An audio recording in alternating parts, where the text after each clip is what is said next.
Mateus 17, 20. Vou botar aqui, ó, Mateus.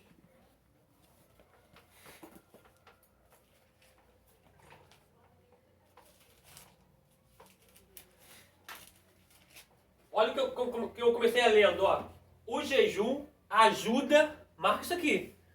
O jejum ajuda a liberar a fé. Por quê? Olha para mim aqui. Por quê? Olha para mim aqui, vida. Por quê? Porque o jejum ajuda a liberar a fé.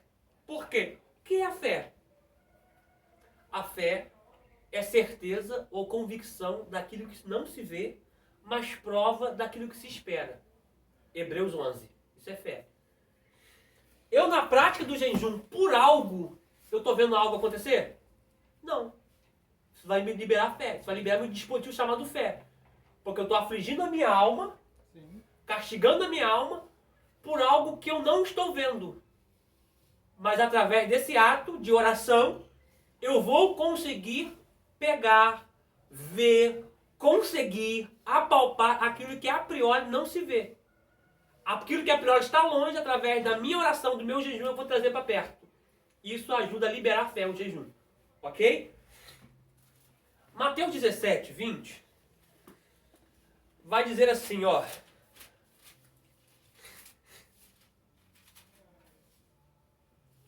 Ó. Eu preciso, gente. Olha só. Eu preciso ler do versículo 14. Pra gente poder analisar o contexto disso aqui. Porque até hoje a igreja te ensinou errado. E eu, de certa forma, também, lá atrás, eu já pronunciei de forma errada. Mas hoje, graças ao conhecimento, a palavra me trouxe luz e eu pude compreender o que Jesus está falando aqui. E você vai compreender também. Ó, vamos lá, ó. E quando chegaram a multidão, aproximou-se-lhe um homem, pondo-se de joelho. Nesse inteirinho aqui, Jesus está no monte. Tá? Jesus está no monte com Pedro, com Tiago e com João.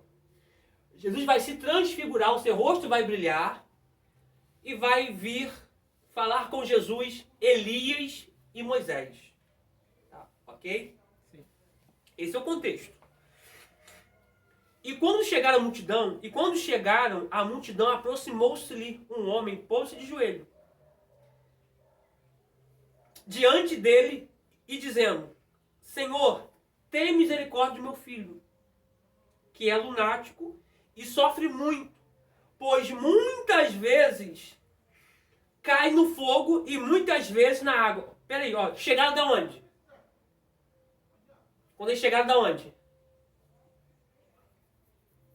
Tá vendo? Ó, Jéssica bugou aqui. Tá vendo? É por isso que você tem que ler o contexto. Eu vou falar de novo para você entender. Jesus estava no monte, junto com Pedro, Tiago e João. Tá? Ele vai se transfigurar, o seu rosto vai brilhar. Eles vão ouvir a voz do céu, vai dizer: esse é meu filho amado. Vai vir do céu Elias e Moisés, que são as duas testemunhas que vão vir no Apocalipse e tal. E automaticamente, quando eles estão voltando do monte, a multidão vai vir até eles. Até Jesus, Pedro, Tiago e João. Só que esse cara vai se pôr de joelho diante de Jesus. E vai dizer: ó, eu trouxe meu filho para ser curado, mas seus discípulos não puderam curar. Os três aqui, Pedro, Tiago e João, não estavam nesse cenário. Sim. O que estavam eram demais. Dídimo, Natanael, Judas, todos estavam nesse cenário. Tiago, todos estavam nesse cenário. Prosseguindo na leitura, para você poder entender. Ó, voltando ao versículo 14.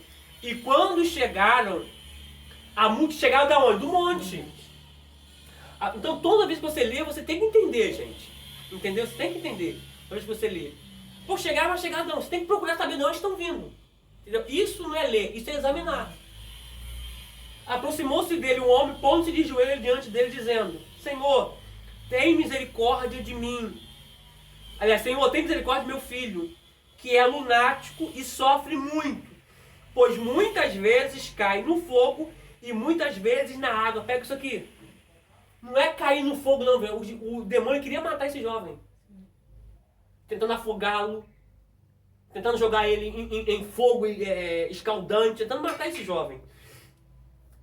E trouxe-o aos seus discípulos e não puderam curá-lo. Jesus respondendo disse, olha aqui, olha o porquê que eles não puderam curar. Ó geração incrédula e perversa. Por isso que é bom você ler no original. No grego koiné vai dizer, ó geração sem fé e que faz maldade, que pratica maldade. Então não tem como expulsar. Sem fé não tem como expulsar demônio. Por quê? Porque você vai colocar a mão, será que vai sair? Você quer tirar algo de alguém e você nem mesmo tem convicção que aquilo vai sair. Não tem nada a ver de jejum aqui.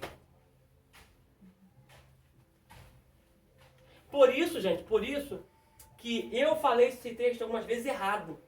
Eu tenho certeza que você falou também. Por isso que eu estou estudando grego. Para ter luz no Novo Testamento. Hebraico eu estou fazendo para ter luz no Antigo Testamento. O Novo Testamento foi escrito em grego. Então a Bíblia foi transliterada para nós.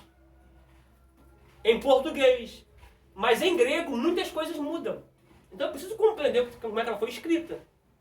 Então hoje você está recebendo luz por meses, por anos de estudo que o teu professor teve. E você já chegou a esse conhecimento. E respondeu Jesus e disse, ó geração incrédula e perversa, até quando estarei eu convosco e até quando vós sofrereis? Trazei-mo aqui. Estão sofrendo por causa de quê? Eu não consegui expulsar? Não, falta de fé. Estão sofrendo por falta de fé. Porque aqui Jesus não colocou só o quadro daquele homem. Ele generalizou geração. Olha o versículo de número 18. E repreendeu Jesus o demônio que saiu dele.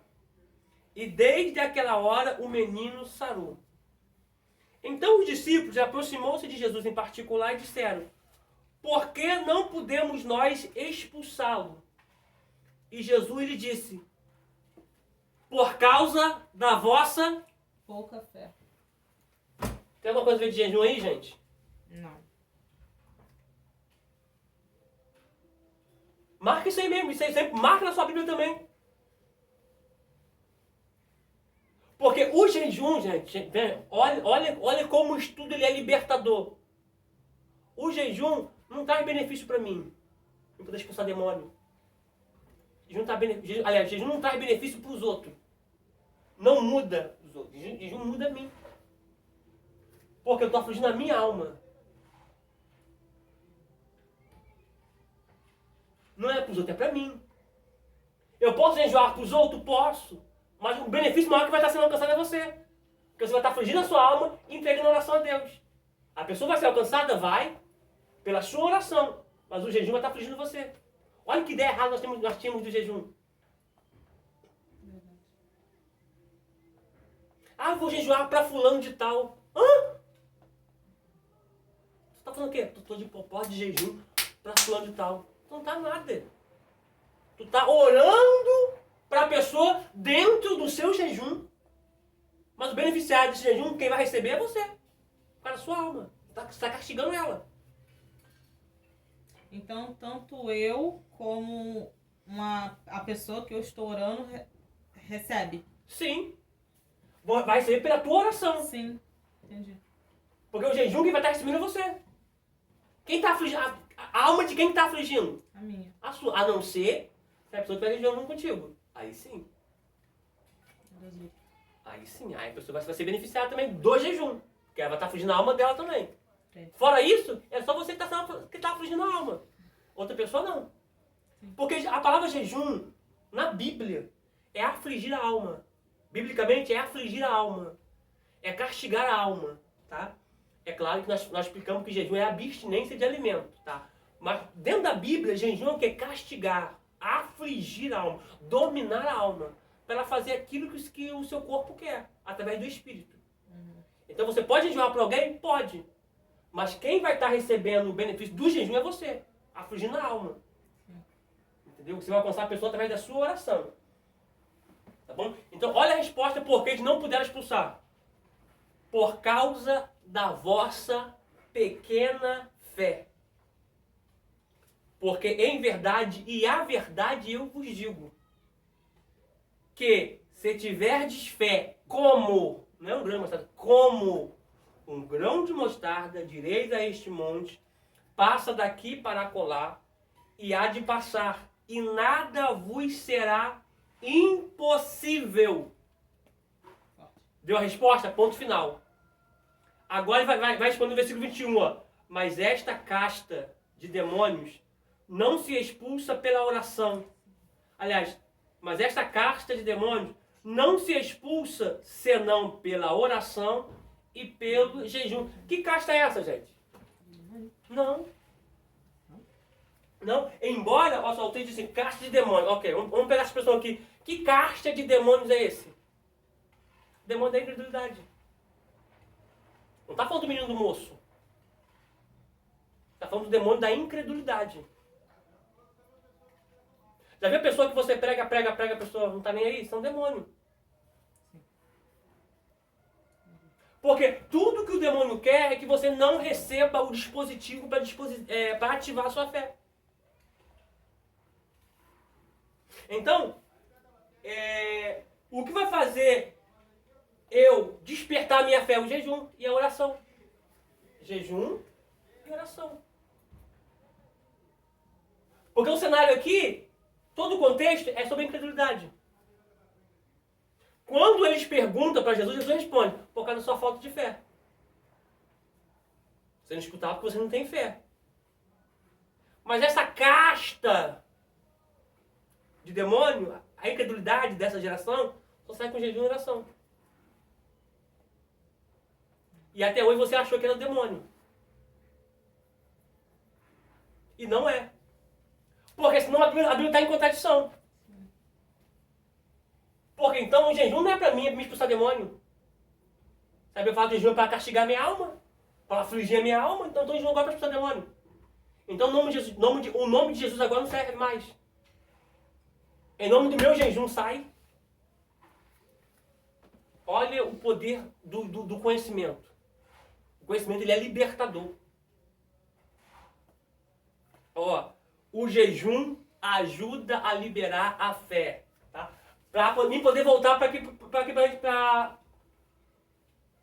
a leitura aqui. A pergunta deles. Então os discípulos, aproximando de Jesus em particular, disseram, por que nós não conseguimos expulsar? A resposta de Jesus. Disse-lhe Jesus, por causa da sua pequena fé. Ou pouca fé. Acabou. Senão Jesus diria, você não expulsava porque você não tem jejuado. Agora me pergunta, Jesus estava de jejum nesse dia aqui? Não. Só tem um texto que diz que Jesus estava de jejum. Né? Os 40 dias. Outro dia vai dizer que ele não tinha tempo para comer. Porque as pessoas iam e vinham. Mas no Bíblia não chama isso de jejum. Tá? O jejum ajuda a liberar a fé. O que nos dá vitória sobre o inimigo. Aliás, o que nos dá vitória sobre o inimigo é o que Cristo fez na cruz. E a autoridade do seu nome. Pega isso aqui, gente. Pega isso aqui. Pega isso aqui. Não perde isso aqui, não. Ó, vou repetir de novo. O que nos dá a vitória sobre o inimigo é o que Cristo fez na cruz. E na autoridade do seu nome. Não no jejum. Jejum é para minha alma. Então isso não tem nada a ver com expulsar demônio. Pegou a vida? Sim. Vocês pegaram? O jejum em si não me faz vencer, mas libera a fé para o combate e nos fortalece. Então o jejum vai liberar a fé para poder vencer esse combate aqui. Combate espiritual. Sim. Porque eu vim do centro espírita. Eu já vi pessoas tentando expulsar demônio E o demônio fala assim, você não tem fé para isso. Diante de Deus. E isso, para mim, passou batido, desapercebido. Só quando eu comecei a estudar, desse tempo para trás agora, fazendo grego koiné, fazendo alguns estudos, comecei a estudar desse tempo para cá, que eu vi que de fato isso tem tudo a ver com esse texto aqui.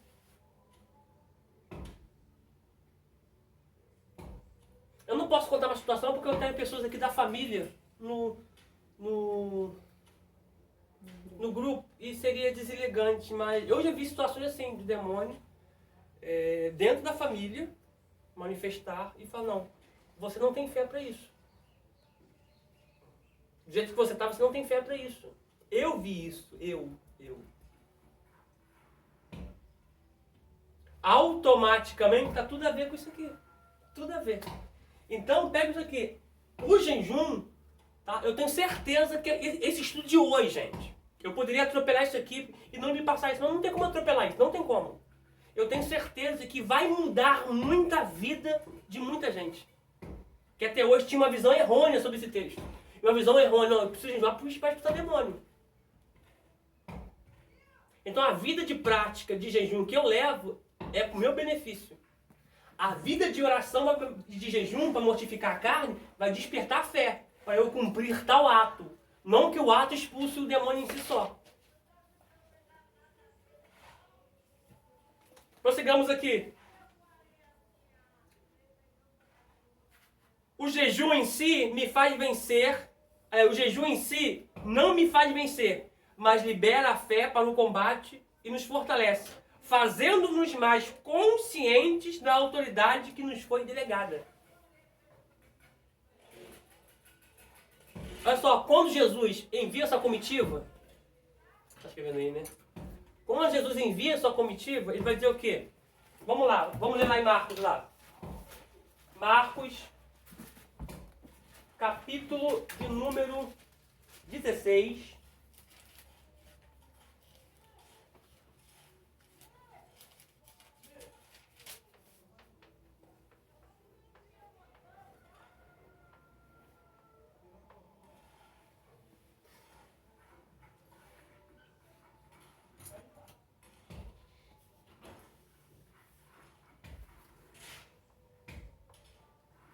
Do 12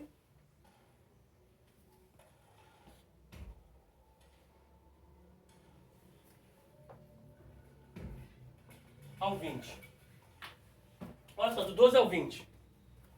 E depois manifestou-se em outra forma a dois deles que iam a caminho para o campo. E indo eles, anunciaram-no aos outros, mas nem ainda eles creram. Finalmente, apareceu aos 12, apareceu aos 11, porque Judas havia se suicidado. Estando eles assentados juntamente, e lançou-lhes em rosto a sua incredulidade e dureza de coração, por não haverem crido os que tinha visto já ressuscitado. E disse-lhes, ide por todo o mundo e pregai o evangelho a toda criatura. Quem crer e for batizado será salvo, mas quem não crer será condenado. E estes sinais seguirão aos que crerem. Aí, vê se aí está escrito jejum. Não. É no nome dele, né? Ah, tá. Esses sinais vão seguir aqueles que crerem. Observação. Que crerem. Não cerca do jejum. Por quê? Porque para mim crer, eu tenho que ter fé. O jejum ajuda a despertar minha fé. Em poder fazer tal ato.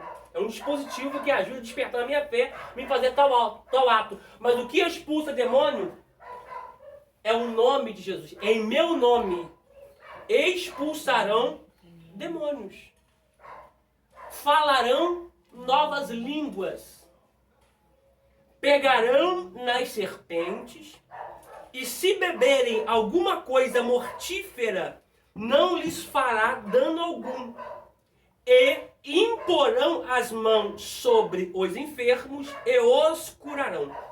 Ora, o Senhor, depois de lhes ter falado, foi recebido no céu, assentou-se à direita de Deus. E eles, tendo partido, pregaram por todas as partes, cooperando com eles o Senhor e confirmando a palavra com os sinais que os seguiram. Então, é no nome de Jesus que o demônio é expulso. Não é por conta do jejum. O benefício do jejum é para mim, para mortificar e afligir a minha alma.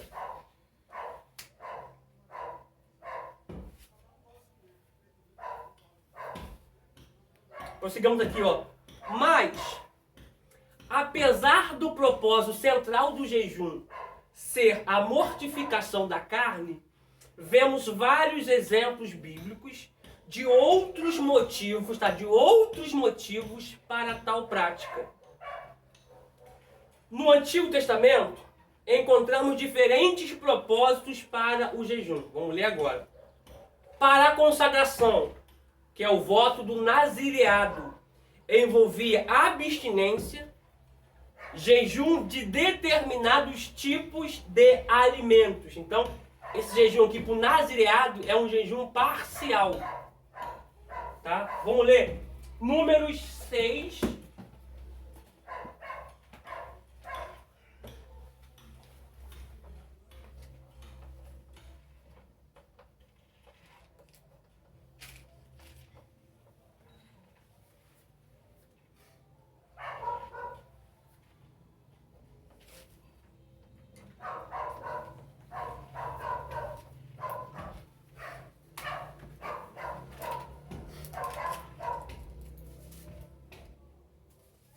Números 6, versículo 3 e 4.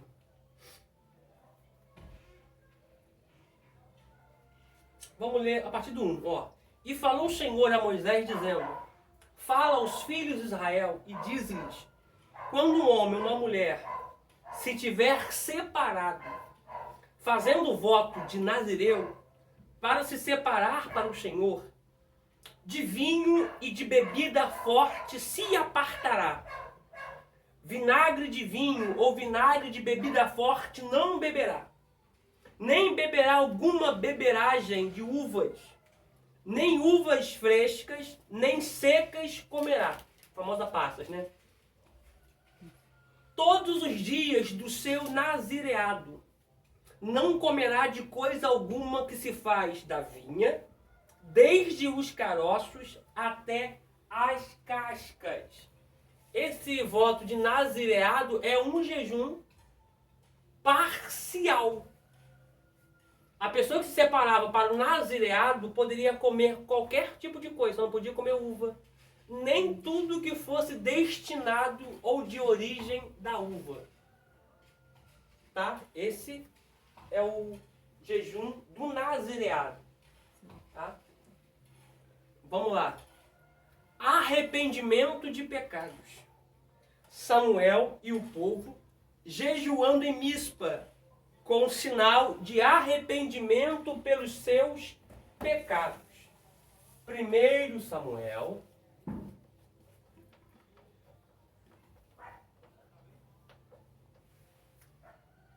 capítulo 7, versículo 6.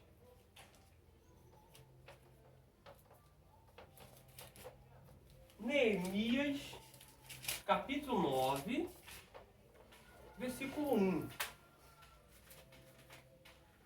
1 Samuel, capítulo de número 7, versículo de número 6. Escrito está: congregaram-se em Mispa e tiraram água, e a derramaram perante o Senhor. E jejuaram aquele dia, e disseram ali: pecamos contra o Senhor. E julgava Samuel os filhos de Israel em Mispa. Então eles estão jejuando em forma de arrependimento. Você sabe, dentro da historicidade, que Israel nunca teve vitória em Mispa. Quando eles tiveram vitória em Mispa, automaticamente, a Bíblia vai dizer que Samuel vai pegar uma pedra e vai colocar na divisa. E vai dizer assim, ó, Ebenezer, que é pedra de auxílio, pedra de socorro. Até aqui nos ajudou o Senhor. Observação, eles pegam água e deitam a água perante o Senhor. Ou seja, a primeira água que eles pegaram não foram para eles, foram como uma oferta para o Senhor. Tá bom? Vamos lá, Neemias capítulo 9, versículo 1. Então eles fizeram o jejum por arrependimento, pelos pecados que eles haviam cometido. Tá? Neemias, capítulo de número 9. Já abriu, Preto? Sim. Versículo de número 1. Diz assim: E no dia 24 deste mês se ajuntaram os filhos de Israel com jejum e com pano de saco e traziam terra sobre si. Isso é a forma de se humilhar e chamar a atenção de Deus. Se vestir de pano de saco, pano de silício, que é um saco grosso. A pessoa se vestia de pano de saco, fazia jejum para se humilhar perante o Senhor, a fim de chamar a atenção do Eterno para obter resultado. Vamos lá. Luto. Davi jejua de expressão de dor pela morte de Saul e Jonatas. E depois pela morte de Abner. Vamos ler 2 Samuel.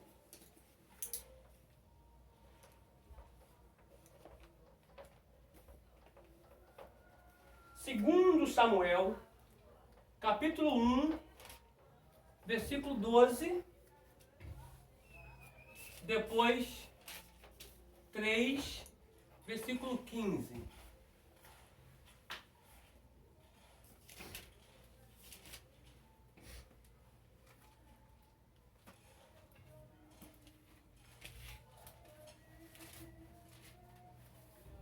Segundo Samuel, capítulo 1, versículo de número 12.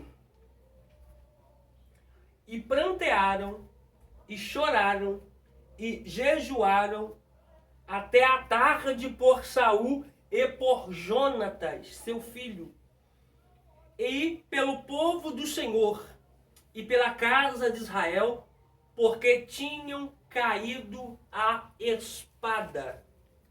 Então esse jejum aqui foi um jejum de dor, de luto, por perda de pessoas que haviam morrido em um combate à espada. Tanto o rei Saul, quanto Jonatas, seu filho, quanto a casa de Israel, quanto o povo de Israel, que havia perdido a batalha e morrido à espada. Tá? Agora, capítulo de número 3, versículo de número 35. 3:15, não?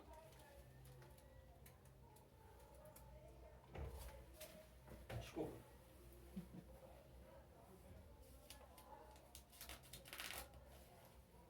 Tem um mistério no 15 aqui que depois eu vou ler então. Joga um pezinho forte, caneta vermelha. Vou jogar.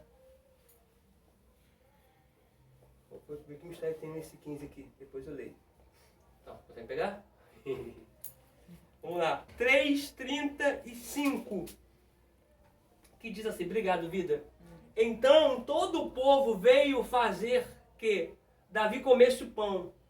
Sendo ainda dia, porém, Davi jurou dizendo: assim Deus me faça outro tanto, se antes que o sol se ponha, eu provar pão ou alguma coisa. Esse ato aqui foi no decoro à morte de Abner. Vamos lá. Aflições.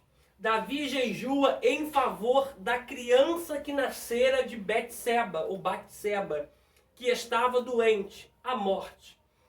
Tá? Isso está em 2 Samuel, vou botar aqui, capítulo 12, versículo 16 ao 23. Josafá, não, primeiro vou ler isso aqui, né?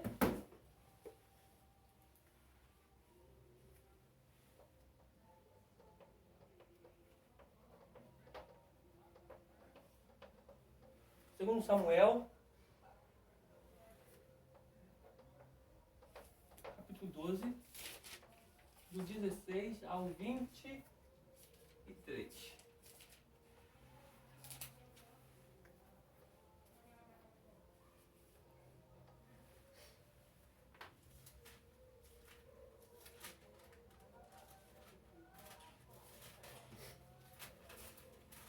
Em Samuel 12, 16 ao 23, escrito está: E buscou Davi a Deus pela criança, e jejuou Davi, e entrou e passou a noite prostrado sobre a terra.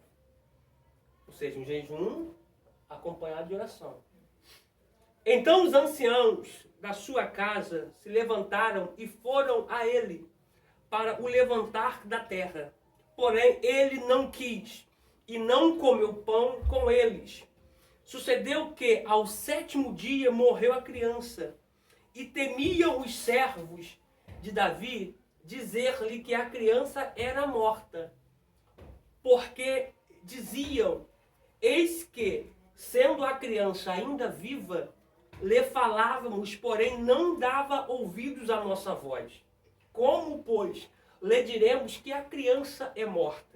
Porque mais mal lhe faria.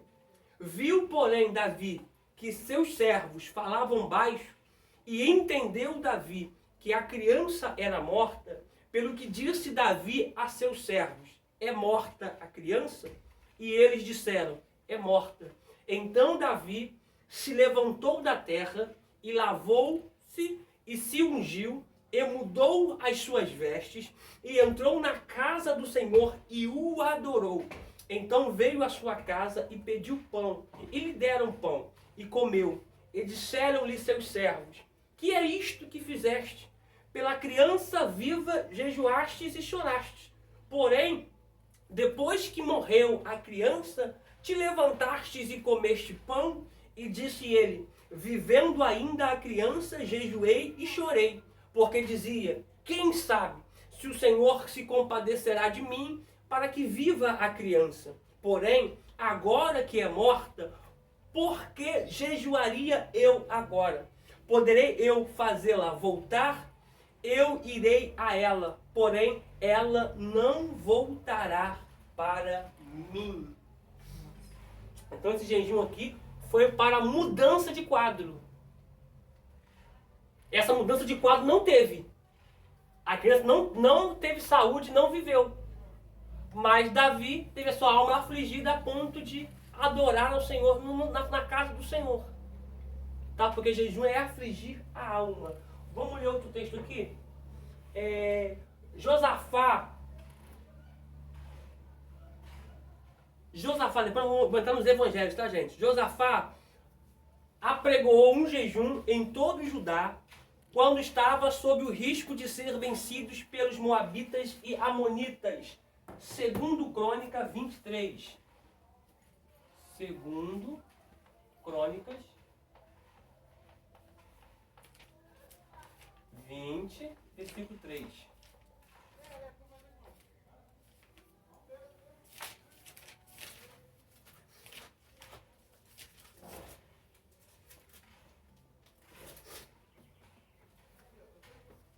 Versículo 3. Então Josafá temeu e pôs-se a buscar o Senhor, e apregoou jejum em todo o Israel.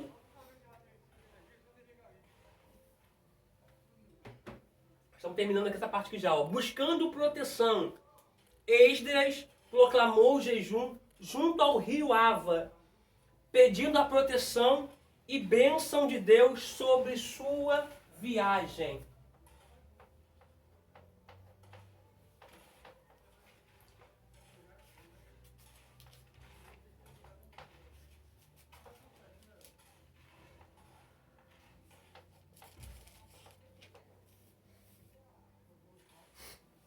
Vamos lá, Esdras,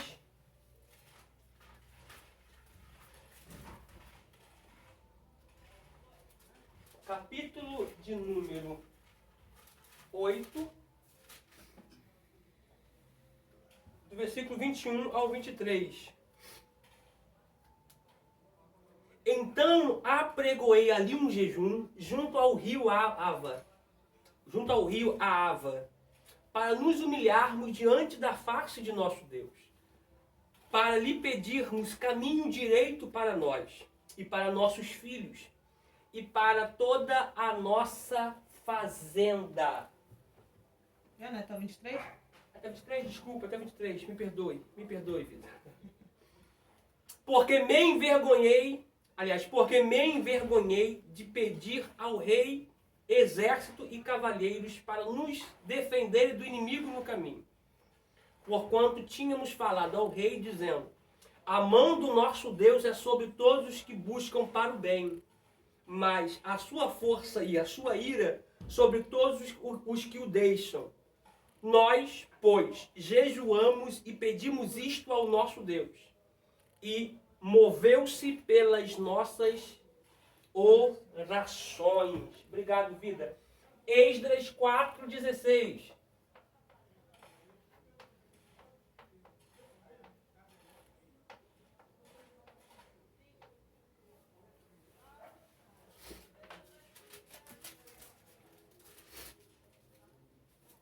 Esdras capítulo 4, versículo de número 16.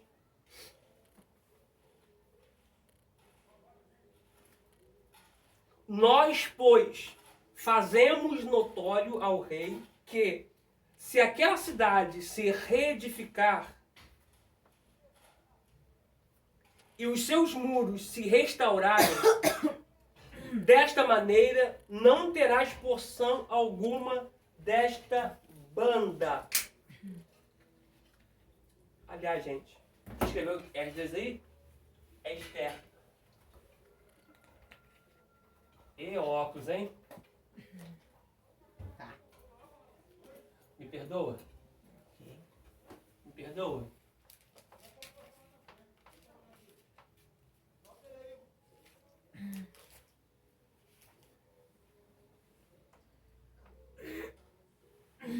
Esther 4:16.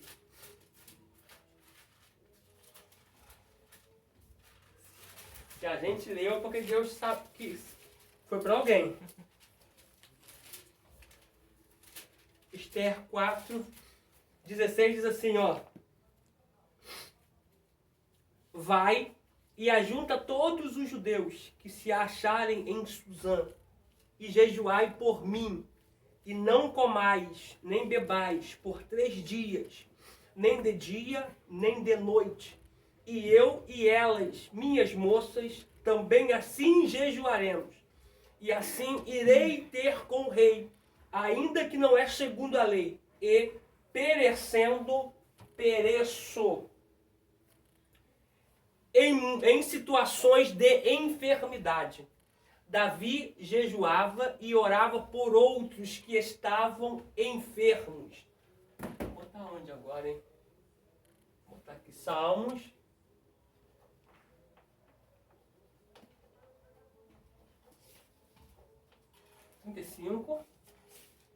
Opa.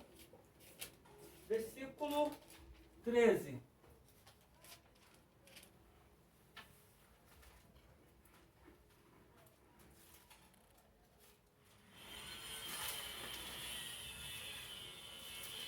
Salmo 35, versículo 13.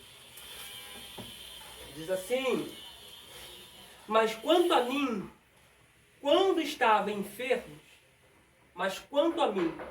estavam enfermos, a minha veste era pano de saco. Humilhava a minha alma com o jejum. Ó, humilhava a minha alma. Outra tradução diz afligia a minha alma. Outra tradução diz castigava a minha alma. E a minha oração voltava para o meu seio. Intercessão. Daniel orou por Jerusalém e pelo seu povo. Vou botar aqui Daniel.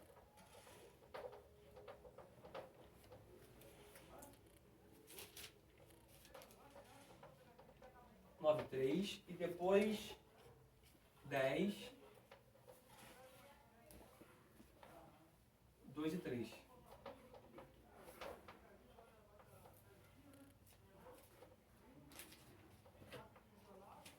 Isso aí.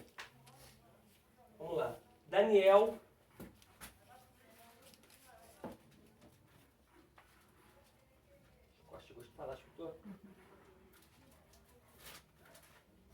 Daniel, capítulo 9, versículo de número 3.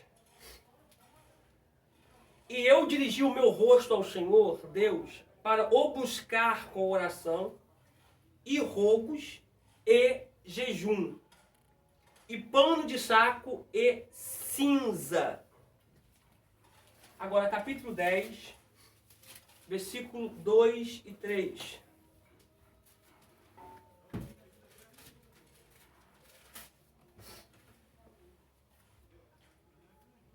Naqueles dias, eu, Daniel, estive triste por 3 semanas completas.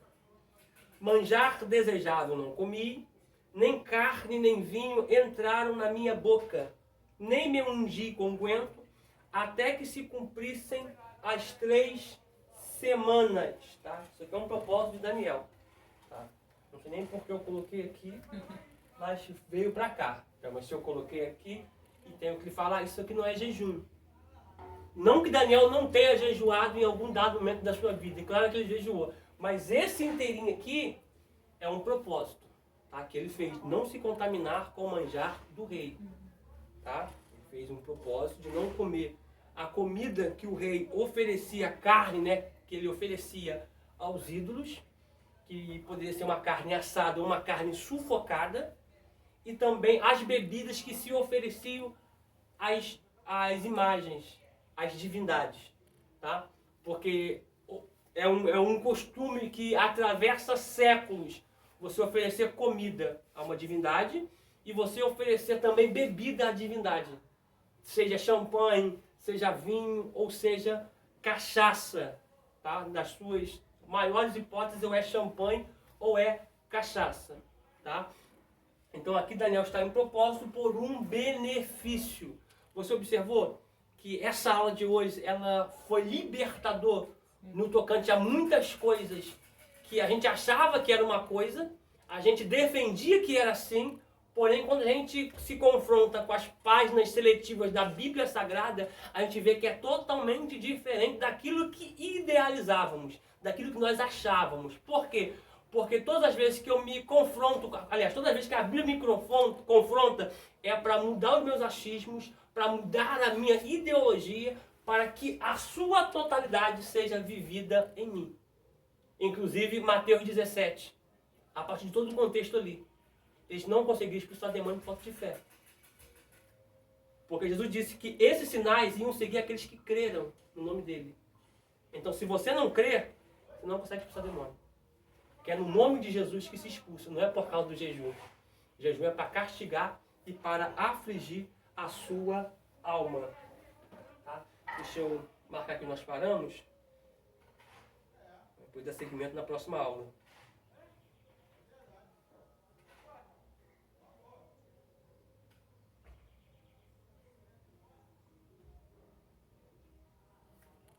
Eu já vou pedir depois no grupo, para aqueles que estão em dia com pagamento, enviar toda a documentação. O nome para a gente poder enviar para a Faculdade Teológica, para poder eles confeccionarem o certificado de vocês. Tá bom, gente? E vamos orar aqui para a gente concluir a aula de hoje. Eu pulei muita coisa aqui para a gente poder ganhar terreno, mas não se pode pular tudo, porque senão eu vou estar te passando informação e não conhecimento. Né? E o nosso intuito é lhe passar o conhecimento. Senhor, nós te louvamos, ó Pai, por esta aula. Glorificamos o teu nome, por tudo aquilo que o Senhor tem aplicado ao nosso coração. Muito obrigado por se revelar a nós, por se manifestar a nós através da tua palavra. A tua palavra que nos liberta, que nos molda, que nos transforma, porque no princípio era o verbo, no princípio era a palavra, e o Senhor era a palavra. Muito obrigado, porque a palavra se materializou e habitou entre nós. Muito obrigado porque a vida que há na tua palavra chegou até a nossa vida. Que o que aprendemos hoje venhamos colocar em prática para a glória e para a honra do teu santo nome. Abençoe cada aluno, cada casa e cada família representada em nome de Jesus. Amém e graças a Deus, tá? Deixa lá, vou pedir pessoalmente, né, para vocês mandarem seus dados para a confecção do certificado de vocês, tá? A gente continua na próxima aula. Deus abençoe vocês.